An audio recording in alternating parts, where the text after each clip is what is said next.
എല്ലാവർക്കും പ്രജൂസ് കറി വേൾഡിലേക്ക് സ്വാഗതം. ബ്രെഡും മുട്ടയും ഉപയോഗിച്ച് വളരെ എളുപ്പത്തിൽ തയ്യാറാക്കാൻ പറ്റിയ ചീസ് ബ്രെഡ് ഓംലെറ്റ് സാൻഡ്വിച്ച് ആണ് ഇന്നത്തെ റെസിപ്പി. ഇത് ബ്രേക്ക്ഫാസ്റ്റ് ആയിട്ടോ അല്ലെങ്കിൽ ഈവനിങ് സ്നാക്ക് ആയിട്ടോ ഒക്കെ കുട്ടികൾക്ക് കൊടുക്കാൻ പറ്റിയ ഒരു നല്ല സാൻഡ്വിച്ച് റെസിപ്പിയാണ്. അപ്പോൾ വളരെ ടേസ്റ്റി ആയിട്ടുള്ള ചീസ് ബ്രെഡ് ഓംലെറ്റ് സാൻഡ്വിച്ച് എങ്ങനെയാണ് തയ്യാറാക്കുന്നത് എന്ന് നോക്കാം. ആദ്യം ഓംലെറ്റിനുള്ള മുട്ട റെഡിയാക്കാം. അതിനായി ഒരു മിക്സിംഗ് ബൗളിൽ 3 മുട്ട പൊട്ടിച്ചൊഴിച്ചിട്ടുണ്ട്. ഇതിലേക്ക് സവാള അല്ലെങ്കിൽ ചെറിയുള്ളി ചോപ്പ് ചെയ്തത് 1/4 കപ്പ്, 2 പച്ചമുളക് ചോപ്പ് ചെയ്തത്, മല്ലിയില ചോപ്പ് ചെയ്തത് 1 ടേബിൾ സ്പൂൺ, 1/4 ടീസ്പൂൺ കുരുമുളക് പൊടി, 2 നുള്ളു ഉപ്പ്, 1 നുള്ളു മഞ്ഞൾപ്പൊടി. മഞ്ഞൾപ്പൊടി ചേർക്കുമ്പോൾ ഓംലെറ്റിന് ഒരു ചെറിയ മഞ്ഞ നിറം കിട്ടും.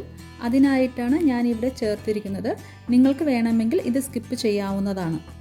അവസാനമായി ഇതിലേക്ക് 1 ടീസ്പൂൺ വെള്ളമാണ് ചേർക്കുന്നത്. വെള്ളം ചേർക്കുമ്പോൾ ഓംലെറ്റ് നല്ല സോഫ്റ്റായി കിട്ടും. വെള്ളത്തിനു പകരമായി 1 ടീസ്പൂൺ പാല് വേണമെങ്കിൽ ചേർക്കാവുന്നതാണ്. ഇനി ഇത് ഒരു ഫോർക്ക് ഉപയോഗിച്ച് 30 സെക്കൻഡ് നേരം അടിച്ചെടുക്കുക.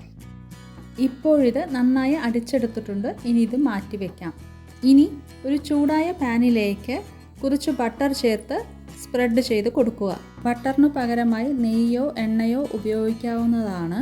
എന്നാൽ ബട്ടർ യൂസ് ചെയ്യുമ്പോഴാണ് സാൻഡ്വിച്ചിന് ഒരു പ്രത്യേക ടേസ്റ്റ് കിട്ടുക. ഇനി തീ മീഡിയം ഫ്ലെയിമിൽ വെച്ച് ഇതിലേക്ക് 2 പീസ് ബ്രെഡ് വെച്ച് ഇരുവശവും ടോസ്റ്റ് ചെയ്തെടുക്കുക. മിൽക്ക് ബ്രെഡ്, സാൻഡ്വിച്ച് ബ്രെഡ് അല്ലെങ്കിൽ ബ്രൗൺ ബ്രെഡ് ഏത് വേണമെങ്കിലും യൂസ് ചെയ്യാവുന്നതാണ്. അങ്ങനെ 4 പീസ് ബ്രെഡ് ടോസ്റ്റ് ചെയ്തെടുക്കുക.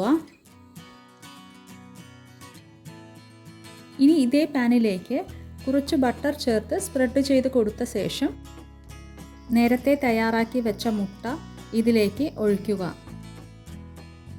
ഉടൻ തന്നെ നേരത്തെ ടോസ്റ്റ് ചെയ്ത് വെച്ച ബ്രെഡിൽ നിന്നും 2 പീസ് ബ്രെഡ് മുട്ടയുടെ സെൻറ്ററിലായി വെച്ചു കൊടുക്കുക. ഇനി ഇത് ലോ ടു മീഡിയം ഫ്ലെയിമിൽ 1 മിനിറ്റ് നേരം വരെ വേവിക്കുക. അങ്ങനെ 1 മിനിറ്റ് വേവിച്ചതിനു ശേഷം ഇത് മറിച്ചിടുക. മറിച്ചിട്ടതിനു ശേഷം 30 സെക്കൻഡ് നേരം കൂടി വേവിക്കുക. പിന്നീട് മുട്ടയുടെ ഇരുവശവും ബ്രെഡിൻ്റെ മുകളിലേക്ക് മടക്കി കൊടുക്കുക. ഇനി 1 ടേബിൾ സ്പൂൺ ടൊമാറ്റോ സോസ് മുട്ടയുടെ മുകളിലേക്കിട്ട് സ്പ്രെഡ് ചെയ്ത് കൊടുക്കുക. ടൊമാറ്റോ സോസ് വീട്ടിൽ എങ്ങനെ തയ്യാറാക്കാം എന്നുള്ള വീഡിയോ നേരത്തെ പോസ്റ്റ് ചെയ്തിട്ടുണ്ട്. അതിൻ്റെ ലിങ്ക് ഡിസ്ക്രിപ്ഷൻ ബോക്സിൽ കൊടുക്കാം. കെച്ചപ്പിന് പകരമായി മയോണൈസ് വേണമെങ്കിലും ഉപയോഗിക്കാവുന്നതാണ്. ഇനി ഇതിൻ്റെ മുകളിലായി ചെറുതായി സ്ലൈസ് ചെയ്തെടുത്ത തക്കാളി വെച്ച് കൊടുക്കുക. അതിനുശേഷം 1 നുള്ളു കുരുമുളക് പൊടി ഇതിൻ്റെ മുകളിലേക്ക് സ്പ്രിങ്കിൾ ചെയ്ത് കൊടുക്കുക. പിന്നീട് ഇതിൻ്റെ മുകളിലേക്ക് കുറച്ച് മൊസറല്ല ചീസ് ചേർത്ത് കൊടുക്കുക. മൊസറല്ല ചീസിന് പകരമായി സ്ലൈസ് ചീസ് വേണമെങ്കിലും യൂസ് ചെയ്യാവുന്നതാണ്. ഇനി ബാക്കിയുള്ള 2 ബ്രെഡ് പീസസ് ഇതിൻ്റെ മുകളിലേക്ക് വെച്ചു കൊടുക്കുക. പിന്നീട് സാൻഡ്വിച്ചുകൾ സെപ്പറേറ്റ് ചെയ്യുന്നതിനായി ഒരു സ്പാച്ചില ഉപയോഗിച്ച് സെൻറ്ററിലൂടെ കട്ട് ചെയ്ത് കൊടുക്കുക.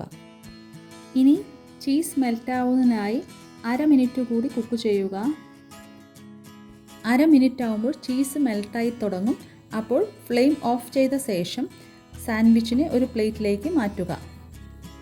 വളരെ ടേസ്റ്റി ആയിട്ടുള്ള cheese bread omelette sandwich ready ആയിട്ടുണ്ട്. ഇനി ഇത് ചൂടോടുകൂടെ തന്നെ സെർവ് ചെയ്യുക. അപ്പോഴാണ് സാൻഡ്വിച്ചിൻ്റെ ശരിയായ ടേസ്റ്റ് കിട്ടുക. ആവശ്യമെങ്കിൽ ഇതുപോലെ കട്ട് ചെയ്ത് സെർവ് ചെയ്യാവുന്നതാണ്. എല്ലാവരും ഈ സാൻഡ്വിച്ച് റെസിപ്പി ഉറപ്പായും വീട്ടിലൊന്ന് ട്രൈ ചെയ്ത് നോക്കണം. എന്നിട്ട് നിങ്ങളുടെ അഭിപ്രായങ്ങളും നിർദ്ദേശങ്ങളും താഴെ കമൻറ്റ് ചെയ്യുക. അതുപോലെ ചാനലൊന്ന് സബ്സ്ക്രൈബ് ചെയ്ത് സപ്പോർട്ട് കൂടി ചെയ്യുക. ഇനി പുതിയൊരു റെസിപ്പിയുമായി വീണ്ടും കാണാം. അതുവരെ ടേക്ക് കെയർ ഓഫ്.